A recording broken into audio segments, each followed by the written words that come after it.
Andhra Pradesh assembly ఎన్నికల్లో అనూహ్య ఫలితాల్ని మనం చూస్తూ ఉన్నాం. 135 స్థానాల్లో తెలుగుదేశం పార్టీ, 8 స్థానాల్లో భారతీయ జనతా పార్టీ, 11 స్థానాల్లో మాత్రమే వైఎస్ఆర్ కాంగ్రెస్ పార్టీ, 21 స్థానాల్లో జనసేన పార్టీ 100% స్ట్రైక్ రేట్తో ఘన విజయం సాధించిన పరిస్థితి.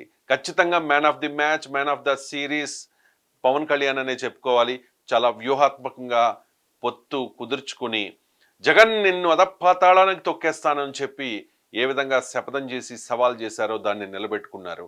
వైఎస్ఆర్ కాంగ్రెస్ పార్టీ నామ రూపాలు లేకుండా తుడిచిపెట్టుకుపోయిన పరిస్థితి కనిపిస్తోంది. సో జనసేన పార్టీలో పోటీ చేసిన 21 మంది గెలిచారు. వాళ్ళ మెజారిటీ ఎంత అనేది ఒక్కసారి మనం చూద్దాం. పాలకొండ నియోజకవర్గం శ్రీకాకుళం జిల్లాలో జనసేన కేటాయించిన ఏకైక నియోజకవర్గం. ఇక్కడ నిమ్మక జయకృష్ణ గెలవరేమో, విశ్వసరాయ కళావతిదే గెలుపు అని చెప్పి చాలామంది అనుకున్నారు. సర్వే సంస్థలు కూడా ఇదే చెప్పాయి. కానీ 13,291 ఓట్ల తేడాతో నిమ్మక జయకృష్ణ గెలిచారు. విశ్వసరాయ కళావతి ఓటమి చెందక తప్పలేదు. ఇక విజయనగరం జిల్లా విషయానికి వస్తే, విజయనగరం జిల్లాలో జనసేన పార్టీకి ఒక సీట్ను కేటాయించారు. అది నెల్లిమర్ల. లోకం మాధవ్కి ఆ సీట్ను కేటాయించారు. సో లోకం మాధవ్కి బడ్డుకొండ అప్పలనాయుడికి మధ్య టఫ్ ఫైట్ నడుస్తుంది అని అంతా ఆశించారు. కానీ మెజారిటీ చూసుకుంటే 39,829. ఒకవైపేమో బొత్స మేనలుడు, మరోవైపేమో రాజకీయాలకు కొత్త అయిన లోకం మాధవి. సో జన సైనికులందరూ కూడా చాలా కష్టపడ్డారు. అక్కడ ఓట్ ట్రాన్స్ఫర్ కూడా సక్సెస్ఫుల్గా జరిగింది. 39,829 ఓట్ల మెజారిటీతో లోకం మాధవి గెలిచారు విజయనగరం జిల్లా నెల్లిమర్లలో. ఉమ్మడి విశాఖ జిల్లాలో 4 స్థానాల్లో జనసేన పార్టీ పోటీ చేసింది. 4కి 4 స్థానాల్లో గెలిచిన పరిస్థితి. విశాఖ సౌత్, పెందుర్తి, యలమంచిలి, అనకాపల్లి. సో ప్రతి నియోజకవర్గంలో కూడా బంపర్ మెజారిటీ వచ్చింది. విశాఖపట్నం సౌత్లో వంశీకృష్ణ శ్రీనివాస్ యాదవ్ పోటీ చేశారు. వాసుపల్లి గణేష్ కుమార్ వైసీపీ అభ్యర్థి. మెజారిటీ ఒకసారి చూద్దాం. 64,594 బంపర్ మెజారిటీతో వాసుపల్లి గణేష్ కుమార్ మీద వంశీకృష్ణ శ్రీనివాస్ యాదవ్ గెలుపొందారు. అలాగే ఇక నెక్స్ట్ అనకాపల్లి నియోజకవర్గంలో చాలా సీనియర్ నాయకుడు కొనతాల రామకృష్ణ జనసేన పార్టీలోకి వచ్చి టికెట్ దక్కించుకున్నారు, పోటీ చేశారు. సర్వేలన్నీ కూడా ఖచ్చితంగా అనకాపల్లి జనసేనదే అని చెప్పిన పరిస్థితుల్లో మెజారిటీ ఒకసారి చూద్దాం. 65,764 ఓట్లు. సో అక్కడ భరత్ కుమార్ పోటీ చేశారు వైఎస్ఆర్ కాంగ్రెస్ పార్టీ నుంచి. కానీ ఏమాత్రం పోటీ ఇవ్వలేకపోయారు. మొత్తం 1,15,126 ఓట్లు కొనతాల రామకృష్ణకి వచ్చాయి. మెజారిటీ 65,764. ఇక పెందుర్తి నియోజకవర్గం 2009లో ప్రజారాజ్యం పార్టీది. సో పంచకర్ల రమేష్ వైఎస్ఆర్ కాంగ్రెస్ పార్టీ నుంచి రిజైన్ చేసి జనసేన పార్టీలో జాయిన్ అయ్యి పెందుర్తి నుంచి పోటీ చేశారు. పెందుర్తిలో ఖచ్చితంగా పంచకర్ల రమేష్ బాబు గెలుస్తారనే అంచనాలే ఉన్నాయి. కానీ అదీప్ రాజు గట్టి పోటీ ఇస్తారని అంతా ఎక్స్పెక్ట్ చేశారు. బట్ జనసేన పార్టీలోనే అందరికంటే ఎక్కువ, పవన్ కళ్యాణ్ కంటే ఎక్కువ మెజారిటీ పెందుర్తి నియోజకవర్గంలో వచ్చింది. సో 81,870 ఓట్ల మెజారిటీతో పంచకర్ల రమేష్ బాబు అదీప్ రాజును ఓడించారు. నెక్స్ట్ నియోజకవర్గం యలమంచిలి. సుందరపు విజయ్ కుమార్ వర్సెస్ కన్నబాబు రాజు. సో గట్టి పోటీ ఇచ్చారు. కానీ భారీ మెజారిటీ ఇక్కడ కూడా 48,956 ఓట్ల మెజారిటీతో సుందరపు విజయ్ కుమార్ గెలుపొందారు. అలాగే పిఠాపురం నియోజకవర్గం కొణిదెల పవన్ కళ్యాణ్ వర్సెస్ వంగా గీత. ఎవరో ఎన్నో మాటలు అన్నారు, ముద్రగడ పేరు కూడా మార్చుకుంటానన్నారు, శపథం చేశారు. ద్వారంపూడి చంద్రశేఖర్ రెడ్డి సవాల్ చేశారు. ఎన్ని చేసినా మిథున్ రెడ్డి అక్కడ కాన్సన్ట్రేట్ చేసిన పవన్ కళ్యాణ్ గెలుపును ఎవరు ఆపలేకపోయారు. పవన్ కళ్యాణ్కి వచ్చిన మెజారిటీ 70,279 ఓట్ల మెజారిటీతో వంగా గీతను పవన్ కళ్యాణ్ చిత్తుగా ఓడించారు. నెక్స్ట్ నియోజకవర్గం కాకినాడ రూరల్.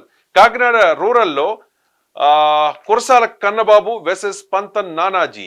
ఈ పోరులో 72,040 ఓట్ల తేడాతో కురసాల కన్నబాబును చిత్తుగా ఓడించారు పంతన్ నానాజీ. ఇక నెక్స్ట్ నియోజకవర్గం రాజోలు నియోజకవర్గం. 2019 ఎన్నికల్లో జనసేన పార్టీ గెలుచుకున్న ఏకైక సీటు రాజోలు. రాజోలు నుంచి రాపాక వైసీపీలోకి వెళ్ళిపోయినాక చాలా సీరియస్గా తీసుకున్నారు జన సైనికులు. ఖచ్చితంగా గెలిపించుకోవాలనుకున్నారు. ఆ స్థానాన్ని మాజీ IAS అధికారి దేవ వరప్రసాద్కి కేటాయించారు పవన్ కళ్యాణ్. జన సైనికులు అనుకున్నట్టుగానే అక్కడ ఓట్ ట్రాన్స్ఫర్ జరిగింది. మెజారిటీ 39,011 ఓట్లు. దేవా వరప్రసాద్కి మొత్తం 95,514 ఓట్లు నమోదయ్యాయి. గొల్లపల్లి సూర్యారావుకి ఓటమి తప్పలేదు. ఇక పి గన్నవరం నియోజకవర్గం. పి గన్నవరం నియోజకవర్గంలో మొదట ఆ స్థానాన్ని తెలుగుదేశం పార్టీకి కేటాయించి మహాసేన రాజేష్ విషయంలో వివాదం జరిగిన తర్వాత గిడ్డి సత్యనారాయణకి అవకాశం కల్పించారు జనసేన పార్టీ నుంచి. సో అక్కడ Viparthi Venugopal very senior politician and Giddi Satyanarayana రాజకీయాల కొత్త. పోటీ ఏ రకంగా ఉంటుంది అంటే సర్వేలు కొన్ని గిడ్డి సత్యనారాయణ వైపు చెప్తే ఎక్కువ సర్వేలు విపర్తి వేణుగోపాల్ వైపు చూపించిన పరిస్థితి. కానీ 33,367 ఓట్ల మెజారిటీతో గిడ్డి సత్యనారాయణ గెలుపొందారు. గిడ్డి సత్యనారాయణకి 96,108 ఓట్లు పోలయ్యాయి. రాజానగరం నియోజకవర్గం రాజాదే అని చెప్పి చాలా సర్వే సంస్థలు చెప్పినప్పటికీ అక్కడ బత్తుల బలరామకృష్ణ ఘన విజయం సాధించారు. సో చాలా టఫ్ ఫైట్ అక్కడ ఉంటుందని ఎక్స్పెక్టేషన్స్ ఉన్నాయి. బట్ ఓట్ ట్రాన్స్ఫర్ అనేది సక్సెస్ఫుల్గా జరిగింది రాజానగరంలో. 34,049 ఓట్ల మెజారిటీతో బత్తుల బలరామకృష్ణ జకంపూటి రాజాని ఓడించారు. బత్తుల బలరామకృష్ణకు 1,05,995 ఓట్లు పోలయ్యాయి. మెజారిటీ 34,049. ఇక నెడదవోలు నియోజకవర్గంలో కందుల దుర్గేష్ గెలుపు నల్లేరు మీద నడకేనని చెప్పి అన్ని సర్వే సంస్థలు చెప్పాయి. అదే జరిగింది. కందుల దుర్గేష్కి 33,304 ఓట్ల మెజారిటీతో విజయం సాధ్యమైంది. కందుల దుర్గేష్కి మొత్తం 1,02,699 ఓట్లు పోలయ్యాయి. మెజారిటీ 33,304. నర్సాపురంలో బొమ్మిడి నాయకర్ ఘన విజయం సాధించారు. 49,738 ఓట్ల మెజారిటీతో ప్రసాద్ రాజును ఓడించారు. గత ఎన్నికల్లో జస్ట్ 5,000 కంటే తక్కువ ఓట్ల మెజారిటీతో ప్రసాద్ రాజు గెలిచారు. స్వల్ప ఓట్ల తేడాతో గత ఎన్నికల్లో ఓడిపోవడం సింపతి, దానికి మించి సెంటిమెంట్, ఓట్ ట్రాన్స్ఫర్ సక్సెస్ఫుల్గా జరగడం, కొత్తపల్లి సుబ్బారాయుడు బొమ్మిడి నాయకర్కి మనస్ఫూర్తిగా సపోర్ట్ చేయడం, ఈ అంశాలన్నిటి ఆధారంగా బొమ్మిడి నాయకర్ నర్సాపురం నియోజకవర్గంలో ఘన విజయం సాధించారు. మెజారిటీ 49,738. భీమవరం నియోజకవర్గంలో పులపర్తి రామాంజనేయులు ఘన విజయం సాధించారు గ్రంథి శ్రీనివాస్ మీద. 2019 ఎన్నికల్లో పవన్ కళ్యాణ్ని గ్రంథి శ్రీనివాస్ పాలకల్లులో ఓడించారు. సో ఇప్పుడు మెజారిటీ 66,974 భారీ మెజారిటీతో పులపర్తి రామాంజనేయులు గెలవడం జరిగింది. సో ఒక రకంగా ఇది పవన్ కళ్యాణ్కి ఒక గిఫ్ట్ ఇచ్చినట్టే పులపర్తి రామాంజనేయులు. ఇక తాడేపల్లిగూడెం నియోజకవర్గం కొట్టు సత్యనారాయణ వర్సెస్ బొలిశెట్టి శ్రీనివాస్. సర్వేలన్నీ చెప్పాయి ఖచ్చితంగా బొలిశెట్టి శ్రీనివాస్ దే తాడేపల్లిగూడెంలో విజయము అని చెప్పి. సో అదే జరిగింది. మెజారిటీ 62,292 ఓట్లు. సో బొలిశెట్టి శ్రీనివాస్కి మొత్తం 1,16,443 ఓట్లు నమోదయ్యాయి. So majority 62,492. తాడేపల్లిగూడెం జనసేన అడ్డ అని చెప్పి చాలామంది అనుకున్నారు. అదే జరిగింది. తాడేపల్లిగూడెంలో బొలిశెట్టి శ్రీనివాస్ ఘన విజయం సాధించారు. ఇక ఉంగుటూరు నియోజకవర్గంలో పుప్పాల శ్రీనివాస్ వర్సెస్ పచ్చమట్ల ధర్మరాజు. ఈ హోరాహోరీ పోరులో చాలా అనూహ్యంగా 44,945 ఓట్ల మెజారిటీతో పచ్చమట్ల ధర్మరాజు వాసుబాబును చిత్తుగా ఓడించారు. జనసేన పార్టీకి అక్కడ 1,08,894 ఓట్లు వచ్చాయి. మెజారిటీ 44,945. పోలవరం నియోజకవర్గంలో ఖచ్చితంగా జనసేన పార్టీ ఓడిపోతుందని చెప్పి అన్ని సర్వే సంస్థలు చెప్పాయి. తెల్లం రాజ్యలక్ష్మి గెలుపు పక్క అన్నది ఆ పార్టీ నాయకులు కూడా వేసుకున్న లెక్క. కానీ ఆ లెక్కలన్నిటినీ చెరిపేస్తూ చిర్రి బాలరాజు అక్కడ గెలిచారు. కానీ మెజారిటీ చాలా తక్కువ. జనసేన పార్టీ గెలిచిన 21 స్థానాల్లో అతి తక్కువ మెజారిటీ ఇక్కడే వచ్చింది, 7,935. మొత్తం 1,01,453 ఓట్లు జనసేన పార్టీకి పోలయ్యాయి. మెజారిటీ 7,935. పొత్తులో భాగంగా జనసేన పార్టీకి పశ్చిమ గోదావరి జిల్లాలో 6 సీట్లు కేటాయించారు. 6కి 6 సీట్లను జనసేన పార్టీ కైవసం చేసుకున్న పరిస్థితి కనిపిస్తోంది. ఇక గుంటూరు జిల్లా విషయానికి వస్తే గుంటూరు జిల్లాలో తెనాలి నాదెండ్ల మనోహర్ అక్కడ పోటీ చేశారు. జనసేన పార్టీకి గుంటూరు జిల్లాలో ఒకే ఒక్క స్థానాన్ని కేటాయించారు పొత్తులో భాగంగా, అది తెనాలిలో గెలుస్తారా లేదా, అన్నాబత్తుని శివకుమార్ గెలుస్తారా అన్న ఒక రకమైన కన్ఫ్యూజన్ ఉంది. ఆల్పాటి రాజా అక్కడ మనస్ఫూర్తిగా సపోర్ట్ చేశారా లేదా అనే డౌట్ జనసేన వాళ్ళకు కూడా ఉంది. సో ఓట్ ట్రాన్స్ఫర్ సక్సెస్ఫుల్గా అయింది. నాదెండ్ల మనోహర్ 48,112 ఓట్ల మెజారిటీతో అన్నాబతుని శివకుమార్ను చిత్తుగా ఓడించారు. ఇక కృష్ణా జిల్లా విషయానికి వస్తే అవనిగడ్డ నియోజకవర్గంలో జనసేన పార్టీ పోటీ చేసింది. టీడీపీ నాయకుడిని జనసేన కండువా కప్పి అక్కడ వ్యూహాత్మకంగా 100% స్ట్రైక్ రేట్ అన్నారు కాబట్టి గెలుపు గుర్రాలకే అవకాశం ఇవ్వాలి అని చెప్పి మండలి బుద్ధప్రసాద్ అయితేనే అవనిగడ్డలో గెలవగలుగుతారు కూటమి తరపున అని చెప్పి సీటును ఆయనకి కేటాయించారు. అనుకున్నట్టుగానే అవనిగడ్డలో భారీ మెజారిటీ 46,434 ఓట్ల మెజారిటీతో మండలి బుద్ధప్రసాద్ గెలుపొందారు. ఇక జగన్ ఇలాఖా కడపలో 2019 ఎన్నికల్లో మొత్తం క్లీన్ స్వీప్ చేసేసింది వైఎస్ఆర్ కాంగ్రెస్ పార్టీ. అలాంటి జగన్ ఇలాఖా రైల్వే కోడూరు నియోజకవర్గంలో గెలుపు ఎవరిది అంటే ఖచ్చితంగా అక్కడ వైఎస్ఆర్ కాంగ్రెస్ పార్టీకి ఎడ్జ్ ఉండవచ్చని అంచనాలు ఉన్నాయి. కానీ ఆ అంచనాలన్నింటినీ చెరిపేస్తూ అక్కడ అర్వా శ్రీధర్ గెలుపొందారు.